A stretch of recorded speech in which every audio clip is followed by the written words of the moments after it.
अस्सलामुअलैकुम बिस्मिल्लाहिर्रहमानिर्रहीम। उम्मीद है आप सब खैरियत से होंगे। तो welcome back to my YouTube channel.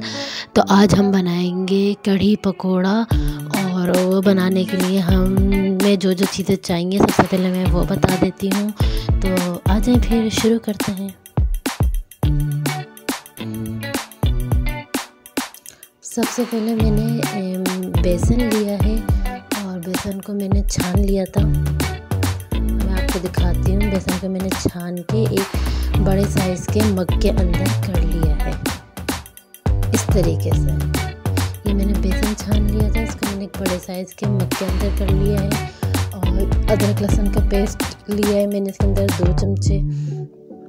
इसके अंदर मैंने 4 अदद प्याज लिए हैं, उनको मैंने इस तरीके से 2-2 पीस कर लिए हैं। 4 चमचे मैंने हल्दी के लिए हैं और 2.5 चमचे मैंने पिसी हुई मिर्ची के लिए हैं।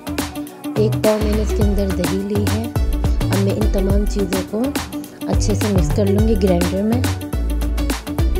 इस तरीके से मैंने तमाम चीज़ें ग्राइंडर कर ली हैं। अब मैंने एक बड़ी पतीली ली है, मैं उसके अंदर डालूँगी ये मैंने सारा मिक्सचर उसमें डाल लिया कढ़ी का, बेसन का। अब मैंने इसके अंदर 4 जग जो मैंने अभी पीसा था, ये 4 जग भर के पानी डालूँगी ताकि ये फुल पानी से भर जाए।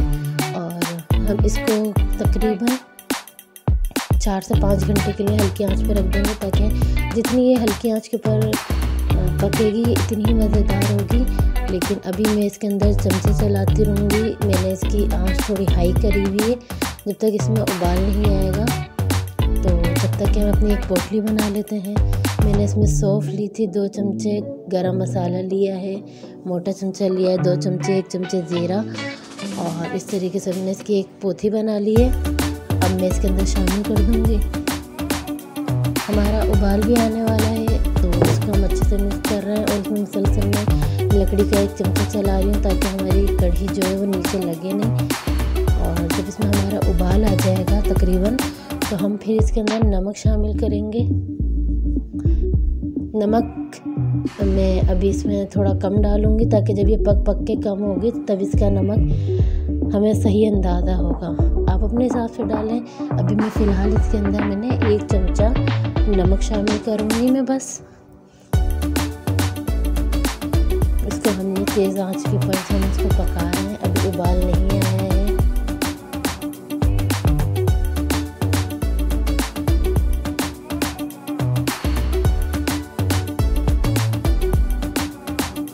जब आपको लगे कि बस अब इसमें उबाल आने वाला है या उबाल आ गया है, ये देखें इसके अंदर हल्के हल्के बबल्स बनना शुरू हो चुके हैं, तो अब मैं नमक शामिल करूँगी। 1 चमचा मैंने इसके अंदर नमक शामिल कर दिया है।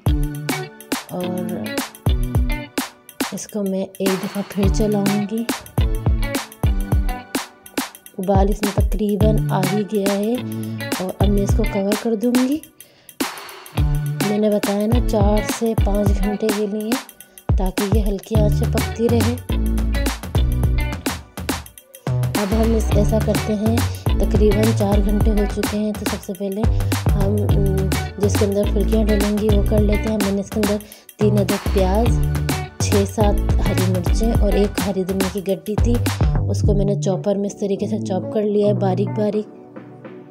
और ये हमारी कढ़ी का फाइनल लुक है, मतलब ये बिल्कुल कढ़ी का जो इसमें वो है वो बन चुका है। अब मैंने इसी बहुत स्लो आंच कर दी है ताकि जब मैं इसके अंदर पकौड़ियाँ डालूँ तो थोड़ी सी अभी ये पतली है। जब हम पकौड़ियाँ डालेंगे तो ये पकौड़ियाँ भी जब करेंगे तो ये खुद ब खुद ज़्यादा गाढ़ी हो जाएगी। ये देखें बहुत गाढ़ी है भी नहीं करनी और ना ज़्यादा पतली करनी है, बिल्कुल नॉर्मल है। वो मैंने पीस के रख लिया था पकौड़ियों का सामान और चॉप कर लिया था। अब मैंने 1 पाव बेसन लिया है, उसको छान के एक बाउल में कर लिया। और जो मैंने अभी मिक्सचर हरा धनिया, हरी मिर्च और प्याज का था वो डाल दिया। इसके अंदर मैं 1 चमचा पिसी हुई मिर्च शामिल करूँगी। मैंने हरी मिर्च भी शामिल करी है तो मैं मिर्चें कम डाल रही हूँ। नमक शामिल किया है मैंने इसके अंदर आधा चमचा। और मैं इसके अंदर बेकिंग सोडा इस्तेमाल करूँगी तकरीबन 1/4 चमचा। और अब मैं इसके अंदर पानी डाल के इसको अच्छे से हाथों से मिक्स करूँगी ताकि हमारा बेसन अच्छे से मिक्स हो जाए। और ये हमारी कढ़ी, बिल्कुल कढ़ी का जो मिक्सचर है वो तैयार हो चुका है। अब मैं सबको, तमाम चीज़ों को मैंने अच्छे से मिक्स कर लिया है पानी डाल के। मैं इसको, ये देखें, कहीं से भी बेसन सूखा नहीं है। अब मैंने एक फ्राई पैन के अंदर 2 कप तेल लिया है, वो अच्छे से गर्म हो रहा है। तो मैं थोड़ा सा डाल के चेक करती हूँ कि तेल कितना गर्म हो गया। तो ये बबल्स बनना शुरू हो चुके हैं, इसका मतलब तेल हमारा गर्म हो चुका है। तो अब मैं इसके अंदर बाकी तमाम 1 बाय 1 करके इसको तल लूँगी मैं।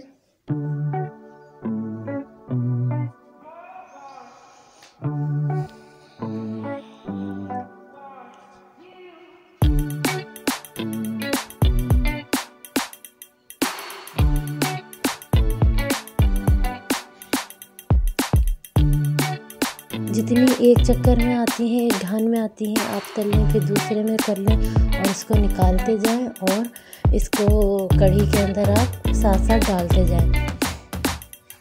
अब हम इसको पलट देंगे। हमने सारी एक दफ़ा में डाली हैं, अब इसको हम पलट देंगे ताकि दूसरी तरफ से भी अच्छे से सिक जाए।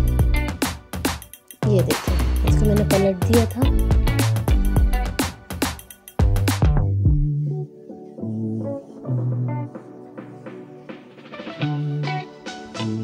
हमने इसको एक छन्ने की मदद से निकाल के और इसको कढ़ी में हम साथ साथ डालते जाएंगे और जब तक हम दूसरा घाम तलेंगे अपना।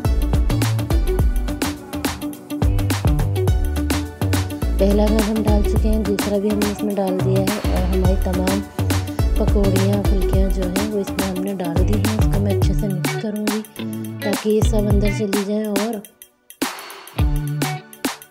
ये इस अंदर जाके, अब ये जितना इनको अपने अंदर जब्स करना होगा ये कर लेंगी।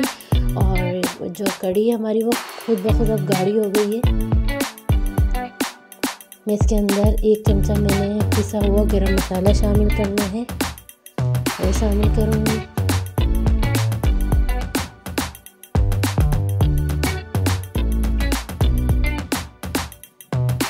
एक चमचा पिसा हुआ गरम मसाला डाल दिया है मैंने। अब हम भगाड़ लगाएंगे। जो जिस फुल्कियों में मैंने तेल लिया था उसी तेल के अंदर में मैंने तकरीबन 15 से 20 अदद साबुत मिर्चें, 1 छोटी प्याज ली है और 2 चमचे ज़ीरे के लिए हैं। इन तमाम चीज़ों को मैं अच्छे से फ्राई करूँगी और फिर इसका हम कढ़ी के ऊपर भगाड़ लगाएंगे। उम्मीद है आपको मेरी ये रेसिपी पसंद आई होगी। तो मेरे चैनल को लाइक करें, सब्सक्राइब करें, बेल ऑन करें। फिर हम मिलेंगे अगली वीडियो में एक नई रेसिपी के साथ। जब तक के लिए अपना बहुत ख्याल रखिएगा। अल्लाह हाफ़िज़।